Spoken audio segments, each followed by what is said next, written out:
This song is meant to really acknowledge where you're from. So when we drum where you're from, you're welcome to come down here and dance or stand up and just cheer. Okay? And if we, for some reason, do not drum where you're from, yell it out. Okay?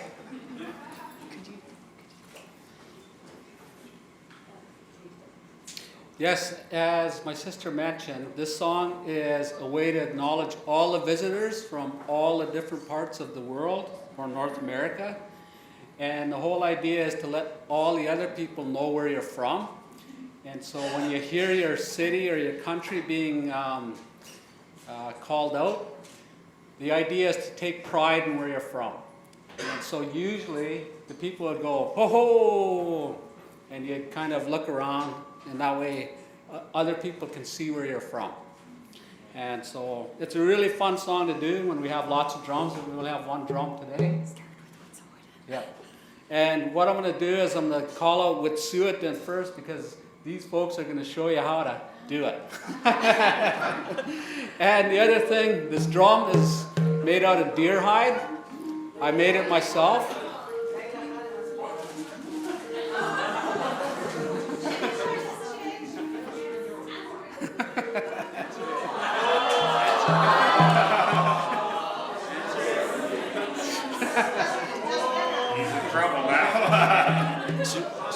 Should we just take the call and then drum later? خلاص. Okay. Okay. Okay.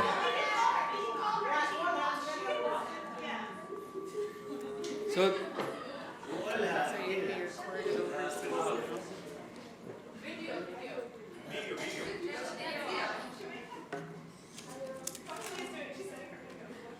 Like.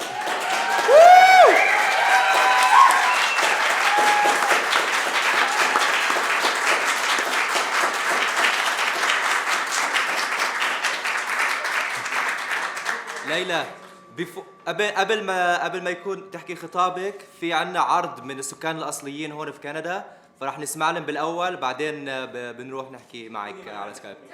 أوكي؟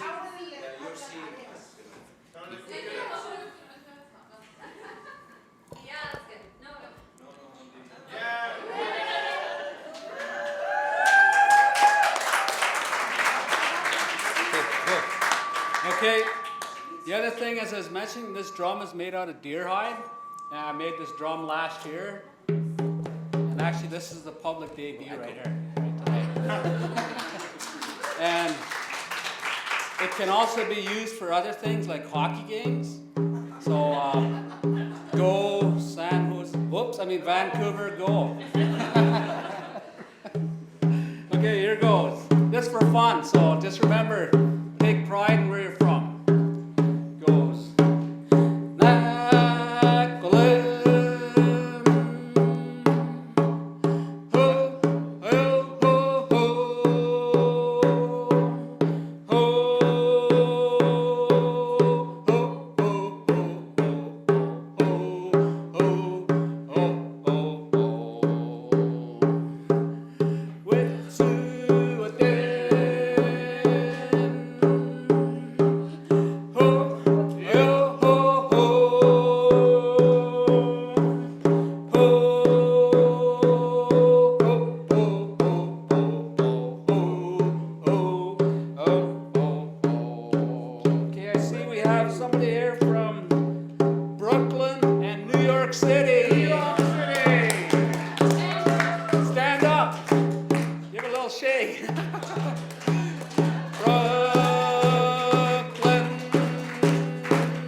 must be in the water. Austin, Texas. Austin.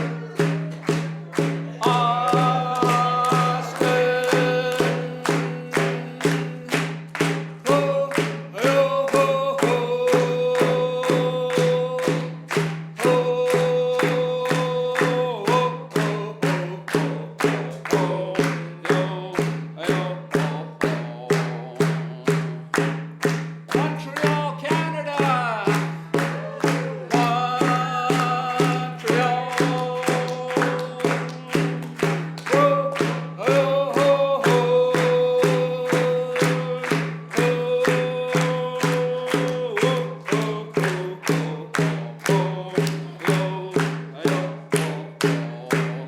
Berkeley, Berkeley, California.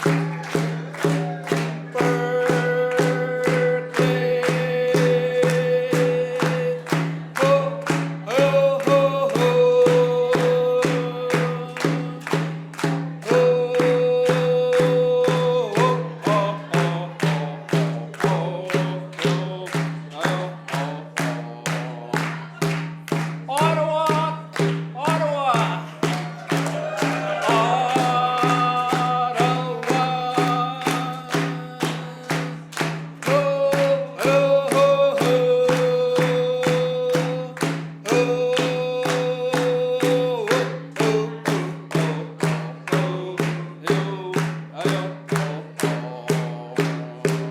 Mississauga,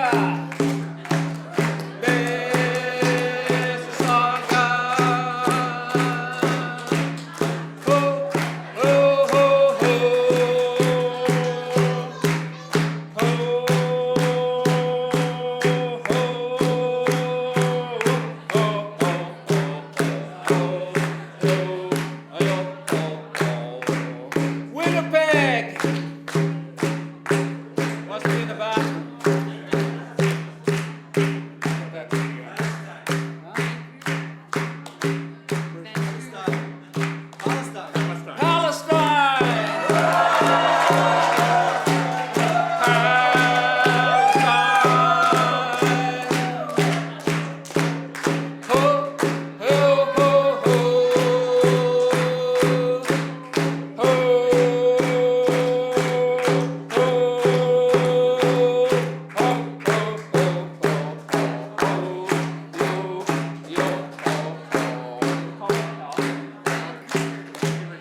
Calgary.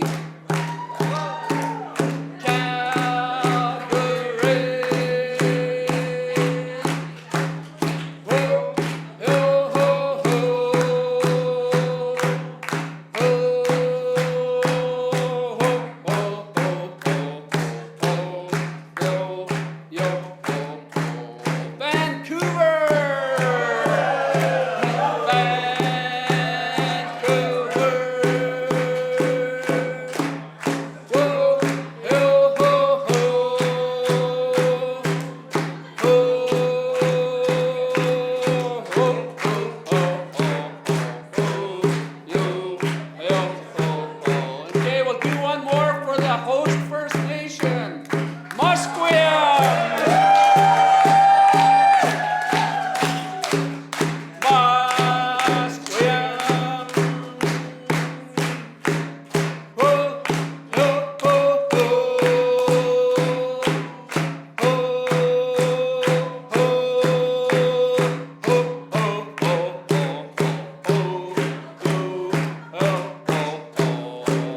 Everybody.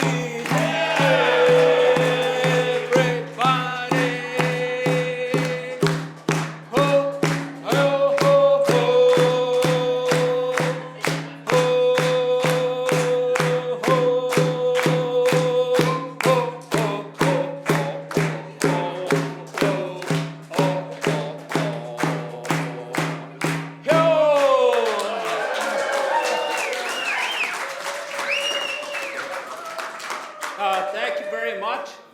As I mentioned, that song is used to acknowledge, so everybody else can see where everybody else is from. So we usually do that song for our clans, and we'll call it the clans. We'll call out tribes, and when I do it for a public, I'll call out cities or countries, as you've just seen today. And sometimes that song can be used to raise money.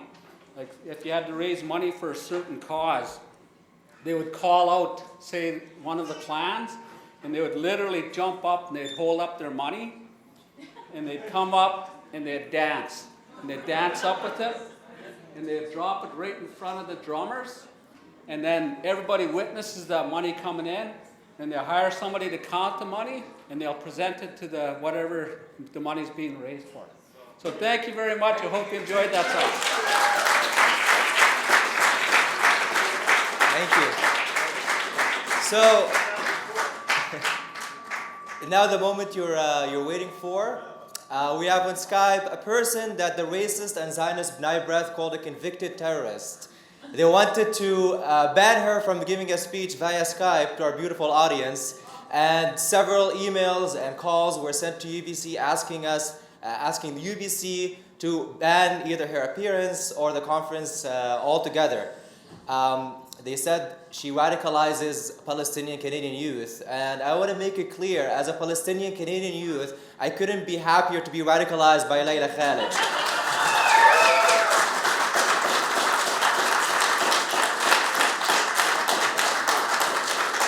So here, the face of the Palestinian resistance movement, Leila Khaled. Leila.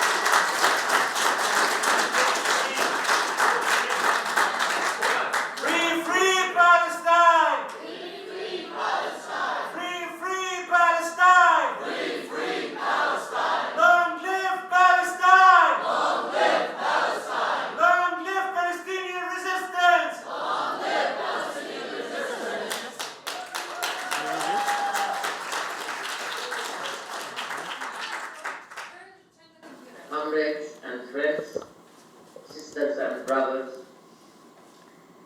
thanks a lot for UBC students who organized this conference with others, but in the university, and defended the right for expression and the freedom for expression for everyone, including myself. Those students, I, in the name of our people, the Palestinian people, salute you and extend my warm greetings to every one of you.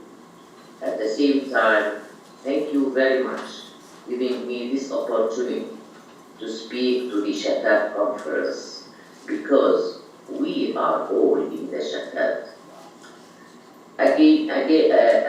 Also, I extend my greetings to the university doctors and teachers, those who supported this conference and condemned the Zionist attack against this conference.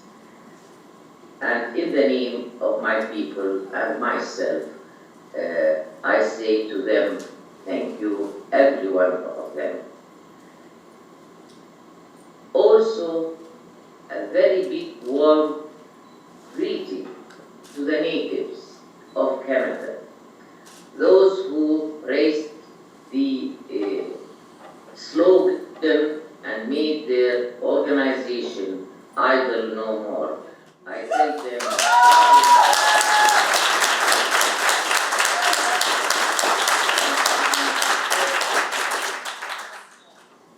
Have events, and I think that this event, the conference, it is a turning point, and it should be a turning point for our communities in the Shatat.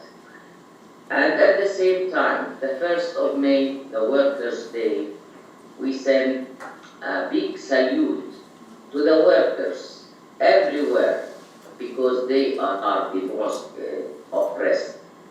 I call upon them to unite and to globalize the struggle against imperialism, capitalism, Zionism.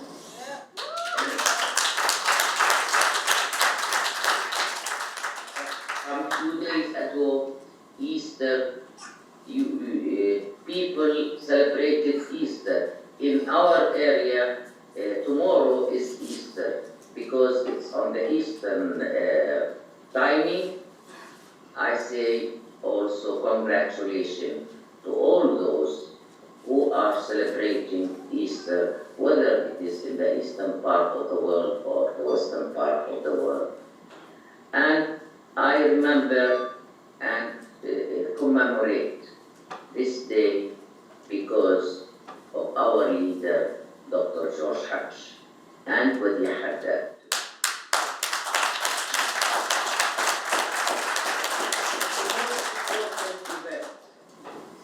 Is the Nakba event on the 15th of May. It's the 65th anniversary of this day. And in this day, we remember our martyrs, and we remember also our prisoners who are struggling for their freedom as a part of their people, but at the same time they are facing the Zionist prosecutors and their jailers.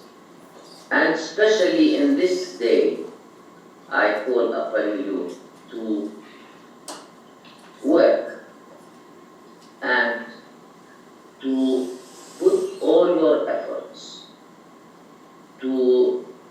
so that we can release those people in jails because they are facing torture and they use their bodies to face those prosecutors. We call for the release of Samir al-Bisawi and his comrades and his friends, that hero that struggled with his intestines, the empty intestines for 270 days. That man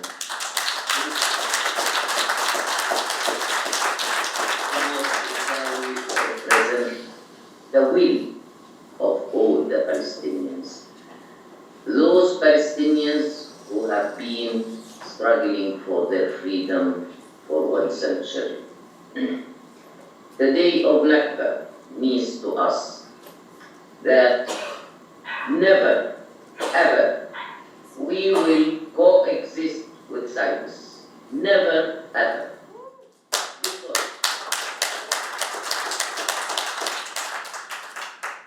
Nazis, whatever they do, they are against humanity. Humanity means peace. Humanity means to us to have the values of humanity. But the Zionists are anti-human. They are the new Nazis of the 21st century. We are suffering from their policies, and this entity, which is called Israel, that we should never, ever recognize as their right to be on our land.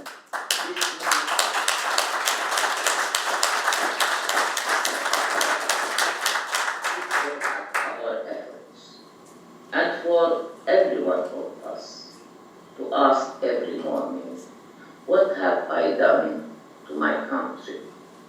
What have I done to restore our land, to liberate it from this hideous enemy who is torturing our people and torturing us, being not allowed to be back to our homeland, although we have the right to be on our land and to decide for ourselves, because we have the right for self-determination. And the people in diaspora can never practice their right for return or their right for self-determination without being on their land and sovereign or on that land. Now, your conference is going to discuss the right for return and liberation. And I know very well that you have done whatever in your hands in your minds, in your hearts, to put a program for yourselves, how to practice and how to make the rightful return as a reality and not only as a slogan. That's why I'm going to go for some points that are important for you and for all of us, for all the Palestinians and their allies also. What is the role of the Shatat, the Palestinian Shatat, especially in Northern America? I think that it's important to continue in your place in North America. It's very important, that place where you face the Zionists and the imperialists, but at the same time you can build a very big network there with our forces who are expressing their solidarity to the Palestinian people and to their struggle. I think now the public opinion now is open to hear you and to hear your voices and to hear our voices, all our voices, everywhere. But it's important in North America to escalate your work and put all your efforts in universities, in schools, in factories, everywhere, so that people can understand the realities of the struggle, of the conflict in our area. It's very important to spread the realities that the Palestinians are living under occupation and the sufferings of the Palestinians outside Palestine, who were not allowed by the Israelis to be back to their homeland, in spite of the United Nations Resolution 194, which calls upon Israel to accept the return of the Palestinian refugees. This is the main target for our struggle in North America. At the same time, also to have relations with other communities, Palestinian communities in Europe, in Africa, and in Asia, and in the Arab countries, especially those who are living in camps. Now, the camps are targeted by the Israelis and their allies, whether they were Arabs or not, in our region, to eliminate the camps instead of eliminating the settlements in our country, especially in the West Bank and also in the Galilee and in all Palestine, because they are all settlers. They should be out of our country and not be to eliminate the camps in facing the settlements and strengthening the settlements on our land. The third mission is how to communicate and to build the bridges with our people under occupation. When I say under occupation, it means as when we say the West Bank and Gaza, but I say in Haifa and Raqqa and other Galilee villages and cities, because Jaffa and Raqqa and Haifa are still our place to go back to, and to all villages and to our homes and to our properties there. By this relation, we can make projects on the academic level, with the youth, with women, some productive proposals can be implemented there, and also to call for the elimination of that hideous wall, the apartheid wall in our land. I think that you can do a lot about this, because you have all the possibility and the will to communicate with your people, this means that to strengthen the idea of going to Palestine from not only you but also from the United States and from Canada, because a lot of people will welcome your invitation to see on the ground what's going on there, from settlements, the wall, and the tortures that the policy of Israel all the time to humiliate our people and those who support them. And I think there are a lot of events that proved that those who came to express their solidarity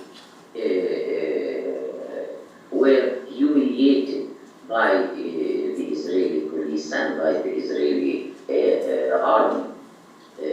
I call upon you to put this on your agenda for that communication with our people. Another point is the BDS campaigns. It's very important. I know that you're involved in that, but to strengthen it and to make other people join the campaign for BDS. And I think those professors of universities who supported your conference are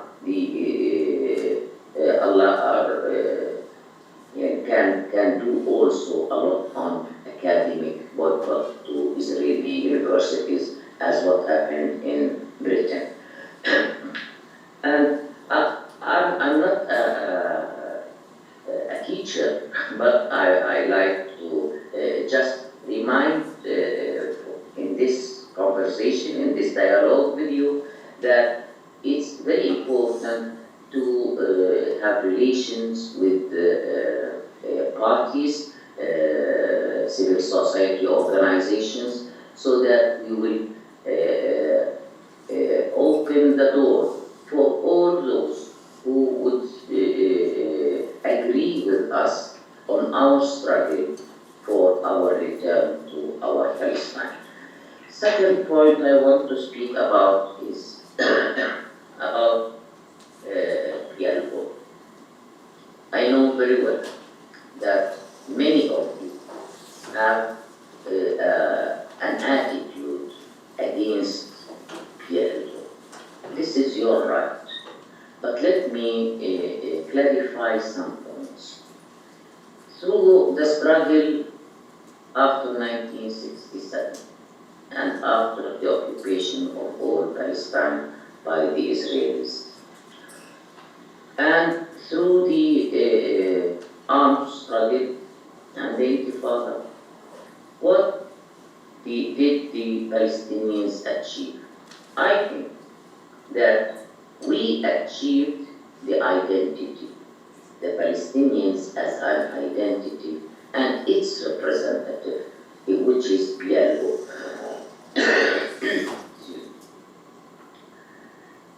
This representative is not a slogan. It's the homeland of the Palestinians, anywhere, everywhere. But it's not only just a theoretical thing. It's because it has a program and it has a charter, which all Palestinians accepted, or it called for the liberation of Palestine. Now, the leadership went to negotiations with the Israelis, with the sponsorship of the Americans and the West, and of course Arabs also, and signed Oslo Accords. Those accords meant to us diversion from the national project, which is the right for return and self-determination, and establishing an independent state in Palestine without saying about any borders and Jerusalem capital.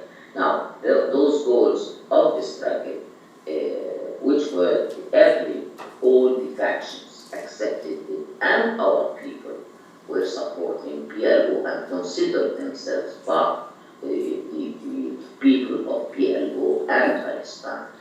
Because this is the first time the Palestinians achieved their representative and their identity. And the world and the international community recognized PLO as the sole representative of the Palestinians. Now, what happened after Oslo, that PLO was marginalized to the benefit of a very weak, what so-called authority, PA. I, as a representative of a faction, PFLP, we and others were against Oslo Accords and its results, and up till now, we are against Oslo Accords. And it is proved that Oslo Accords made the first big division in our society, not only on the political level, but also for all our people, because the Palestinians in diaspora were not talking about on that accords, but PLO was marginalized. That's why we are calling to rebuild PLO as our representative with its program, the program that calls for liberation of Palestine. At the same time, the division that happened in 2007 between Hamas and Fatah and the authority and its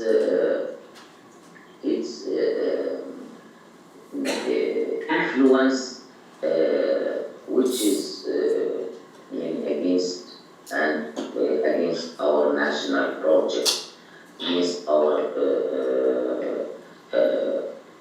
struggle, and we believe that this is the second destructive division in Palestine.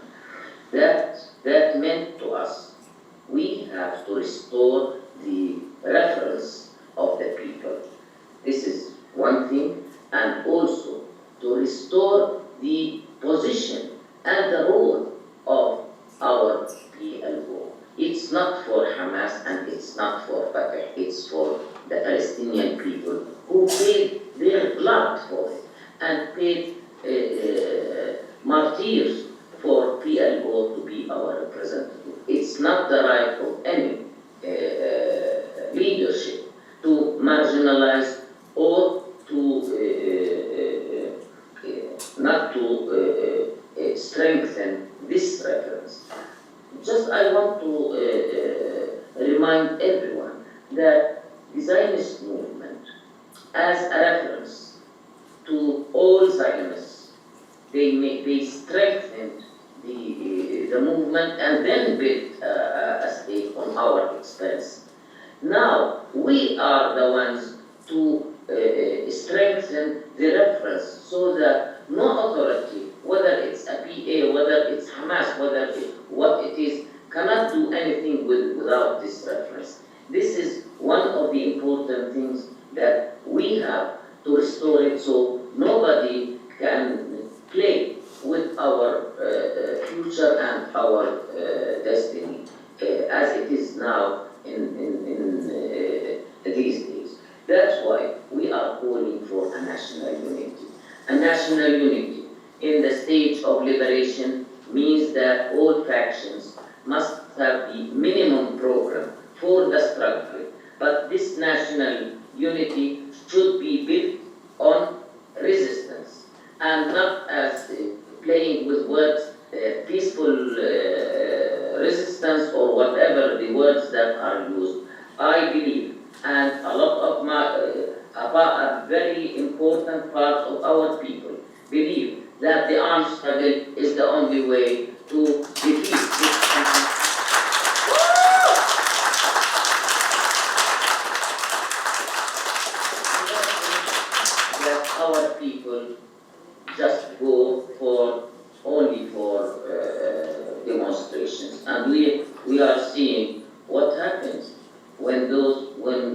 people go on Friday to go against the wall and against settlements and so on.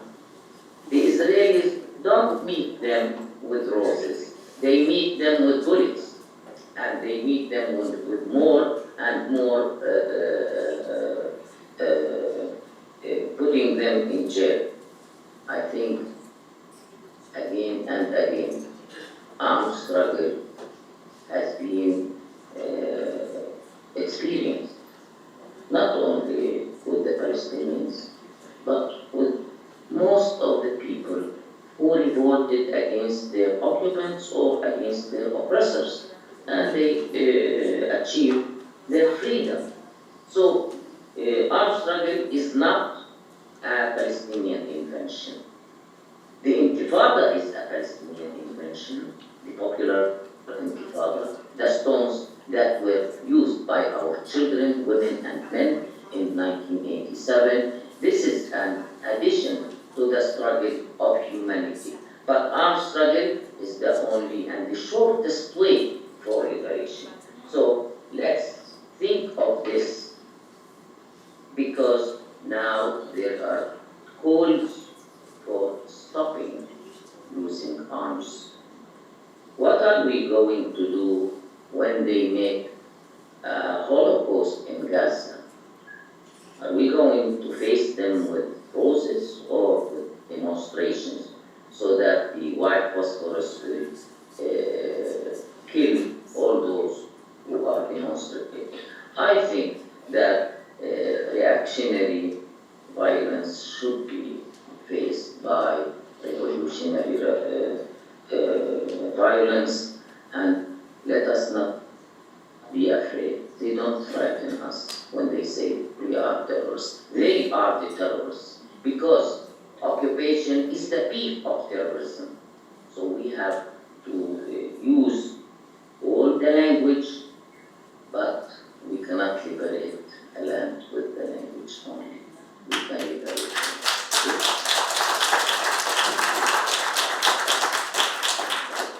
And this will open the road for us to be back to our homeland. There's a proverb, no, a saying for Ghassan Kanafani, who said, if the defender failed to defend the cause, better change the defenders and not the cause. They are trying.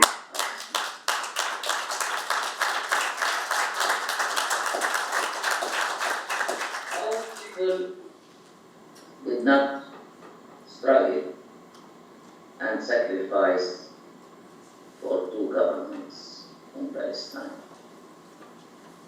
We are struggling for our homeland and not an authority here or there.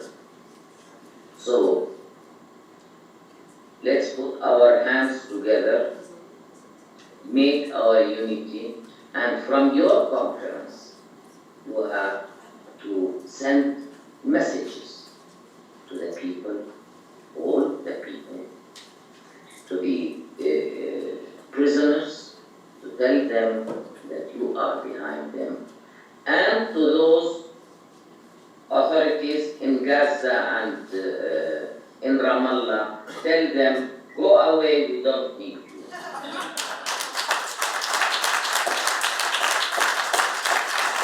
just want to remind, last week, Ahmed Jawabri, a student of 12 years old in Hebron, the army came to arrest him. He just asked, please let me go to my examination tomorrow at school, and after that come and arrest me. The army refused, and I think you followed up that. And they put him in jail. What if this happens to any child in the world, especially if he is a Jew? What will happen? I think that the Tunisia will speak about it and will condemn those who wanted to arrest Ahmed Jawabri and condemn, and the court put him in obligatory residence in his house and not allowing him to go to school. I think first this child will grow up with the will, like other children who are still now in jail, they with the will to liberate their country, because they that were prevented from their schools, they were prevented from even their lives when they were killed, when they go just to demonstrate against the Israelis and the army. The problem now in the position and the mission of the PA is to defend Israel. Are we going to be silent anymore? I think it's time for us again and again to mobilize our people, so those who are thinking that they are ruling in Palestine, that we no more can bear occupation, Israeli occupation and the Palestinian occupation, because they are the same. One is supporting the other. Now, every one of you is following up what's going in our region. What's happening in Syria, Iraq, Egypt, Tunisia, and of course, on top of that, in Palestine. Imagine the Arab delegation to the United States, of course, not to the United Nations. They went to the United States to beg Obama and to beg there that they are ready to give up Palestinian land to the Israelis. Just they want the Palestinians to sit with the Israelis to negotiate under the thinking of the Arab Peace Initiative. Who gave them this right? We are no more the people who are waiting for those non-Arab delegation to speak for us. We can speak, and we have spoken, and we will speak for ourselves. We don't want to give any of those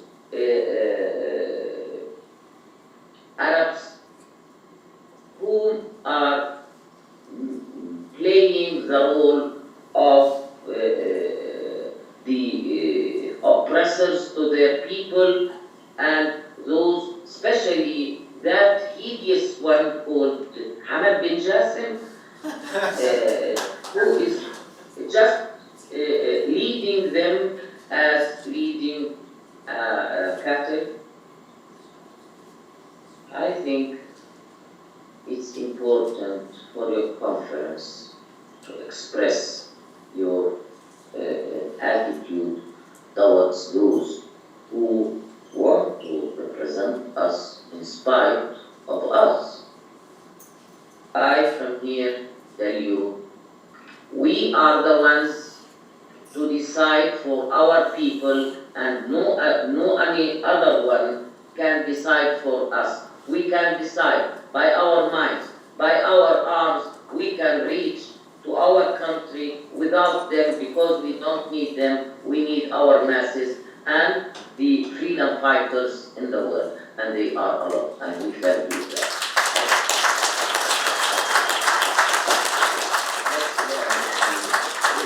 Our prisoners who are facing their prosecutors, and let me give me the opportunity to salute our General Secretary Ahmed Saada, Marwan Barghouti, Jamal Khoury, every one of them.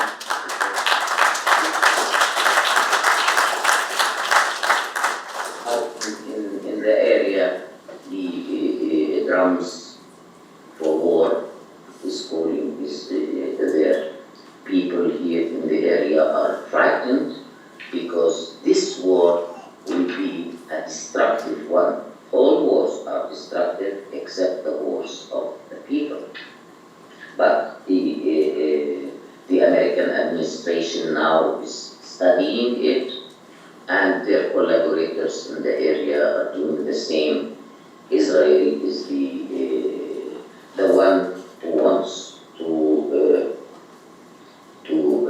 prove that they are the ones to spread democracy.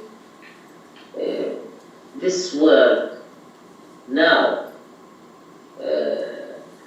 is being used in a way that even some people say, we don't want their democracy, we want our dictatorship.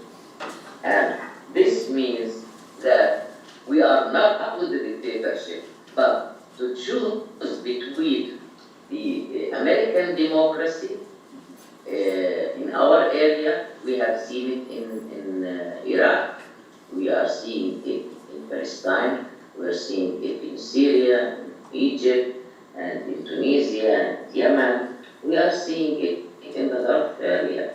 We don't need such democracy. We can make our democracy because we have also minds how to live with dignity and democracy. Now this means that we have to answer all and to face all those challenges. The first thing is to unite, and to unite because by unity and a program built on resistance and facing those challenges means that we can reach our goals and make them a reality and a future for our generations to come. And I see a lot of you, the young people, whom I'm proud that one day I was like you, and I think you will exceed me and exceed others with your work and with your struggle and with your minds and using all means to escalate the struggle of our people. And at the end, let me say that I'm honored speaking to you, and a word to the Canadian government with Prime Minister Harper, stop being an idiot.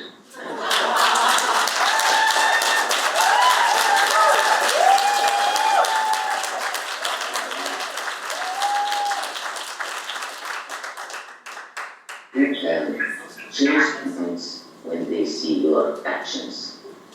An independent country should have its own policy and not the American policy, because it will not bring any good future for the country. So also I tell the students of UPC,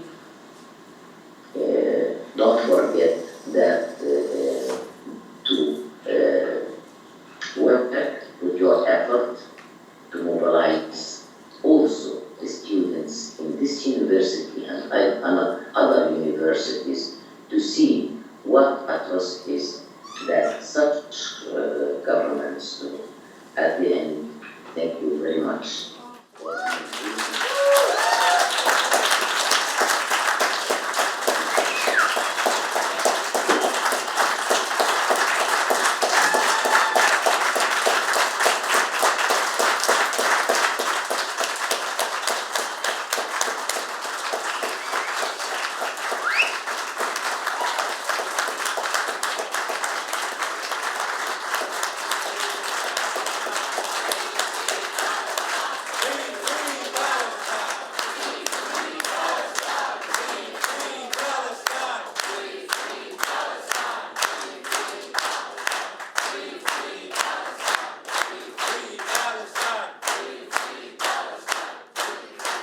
بالعربي وحدة وطنية فتح حماس وشعبية وحدة وطنية فتح حماس وشعبية